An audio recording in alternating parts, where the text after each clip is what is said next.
my name's Trent and I'm an exercise and sports science student at Charles Darwin University. This is a program that I've created for the elderly population to improve their leg strength, stability and balance after having a hip replacement.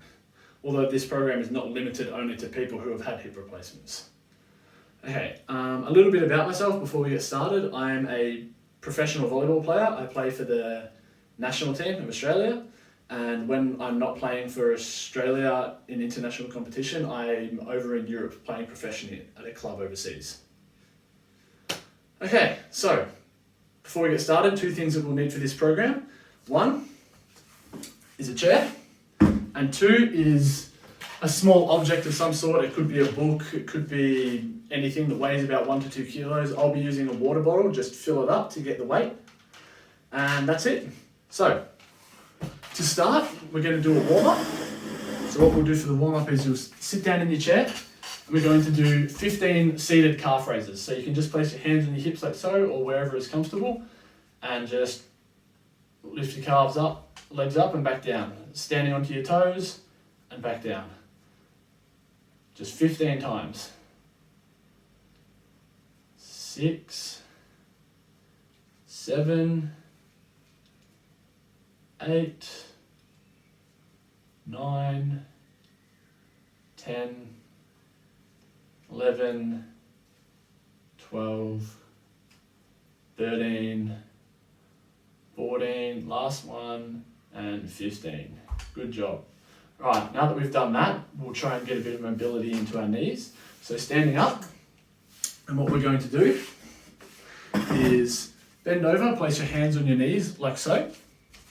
And what we're just going to do some small circles with our knees like this, just to get the knees moving and loosened up a bit. We're going to do 8 each side. Now, if this is too difficult for you, you can grab your chair again and stand behind it like so. Place your hands on the back of the chair for support, and then you can do the same action like this. We're going to do 8 each way, 8 clockwise and 8 anti-clockwise. So I've done all mine clockwise, now I'm going anti-clockwise. 4, 5, 6, 7, and 8. Perfect. Okay. Last warm-up exercise before we get started. We're just going to walk on the spot with some high knees. So place your hands on your hips, or you can have them to your side. Doesn't matter, whatever is comfortable. And we're just going to walk on the spot, except we're going to try and lift our legs a bit higher than we normally would when walking. And do this at your own pace. So, like so. 1. We're going to do 10 of these each side. So at your own pace, there's no rush. This is just to get the body moving and warmed up a bit. 4, 5, 6, 7, 8, 9, last one, and 10. Okay, perfect. Now we should be feeling a bit more limber and loose, maybe a bit warm now that we've got our blood flowing. Okay, so just quickly, this video, I'm only going to perform the first set of each exercise just to show you what to do. But normally to complete the full workout, you would do each exercise that I run through 3 times. So 3 sets of it. So feel free to pause the video after I've gone through an exercise, have a little break and repeat it 2 more times. Or if you like, you could do it as a circuit. So you could do all 3 exercises that I'll go through and then go back to the first one and go through it again and do it 1 more time so that you do all of them 3 times. Doesn't matter, it's personal preference, up to you. It's just good to get all of them done. Okay, so the first exercise we're going to do is what I like to call clock squats. So standing stable on the floor and picture a clock face around you and you're standing in the center of it. So you've got 12 in front of you, 6 behind you, 3 and 9, etc. So what we're going to do is we're going to place our hands on our hips and we're going to do a small quarter squat on one leg. So I'm going to start on my left leg with the squat and we're going to tap the numbers of the clock and we're going to work our way around. So I will tap with my right foot first and we're only going to go to 6 or if you can 7, which would be 1 behind you. So like so. So we go 12, 11, 10, 9, 8, 7, 6, and 5. Perfect, good job. Now the same on the other side, on the left. We'll start at 12 and work our way around down from 11. Here we go. So 12, 11, 10, 9, 8, 7, 6, and 5. Perfect. Good job. So now that we've done our clock squats, feel free to pause it and do 2 more sets, or we can continue on and you can do it in a circuit fashion. So the next exercise that we're going to do now that we've finished clock squats is hip abduction, which means raising our leg to our side, which is abducting our hip. So for this, we're going to need our chair. So grab your chair, place it in front of you like so, hands on the back, same as the stability that we used for the knees. And we're going to lift our leg out to the side, like so.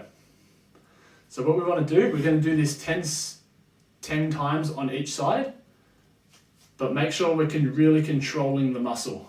So up is, and then control it back down. Don't let gravity just do the work and flop down like this, because that's not helping. We're going to go for 10 each side. All right, ready? So 1, 2, 3, 4, 5, 6, 7, 8, 9, and 10. Good. All right, now same on the other side. So 1, and make sure you do this at your own pace. There's no rush, just as long as you get them done. And if it's a bit too difficult after 5 or 6, take a short break and then continue and try and get the full 10 done if you can. So 8, 9, and 10. Perfect. All right, that's all we need. Don't need the chair anymore. So you should be feeling a little bit of burn here, kind of in your bum and your hip area. So that's good, that's what we're after. That means the muscle's working well. All right, last exercise, we are going to do leg balance. So this is what we need our small object for. So our object that weighs 1 or 2 kilos, we're going to hold it in, I'm going to start on my right side, so hold it in your right hand. And what we're going to do is stand on our right leg and try and maintain balance on one leg for 30 seconds, like so. So the reason we're holding the object is because it's trying to pull us this way and throw us off balance a little bit. So really engage your core and try and keep that sturdy. Now, if you're struggling for the balance, you can quickly tap your foot back on the ground. You only need your leg that's off the ground, just slightly off the ground. So if you're losing balance, you can tap your foot back down quickly until you regain balance. What I find helps a lot if you're not very good with your balance is finding a little spot on the floor somewhere, it doesn't matter where, and if you just stare at that and focus on that and don't look at anything else. If you just stare at that one stationary spot, it helps you quite a bit. Also, instead of tapping, you could also have the chair nearby and just grab onto that quickly. If you're losing balance, just tap it or grab onto it quickly until you regain balance. All right, 5 more seconds. Perfect. All right, now onto the other side. Same thing on the other side. So on one leg, just slightly off the ground. Try and maintain that balance. Use whatever strategy helps you the most. Now, if this is too easy for you, you can feel free to grab a slightly heavier weight so it pulls you a bit more to the side, or you can hold the weight out a bit, like so, and then gravity's going to be trying to pull you more down. It's the same as adding more weight, although do bear in mind that if you hold the weight out like so, it's going to start to turn into a bit of a shoulder exercise and burn your shoulders. All right, 5 more seconds. 4, 3, 2, 1, and rest. Good job. Okay, we're done. Great work. Thank you for watching. I hope that this program was enjoyable and that you can improve your balance and stability and leg strength from it. Thank you.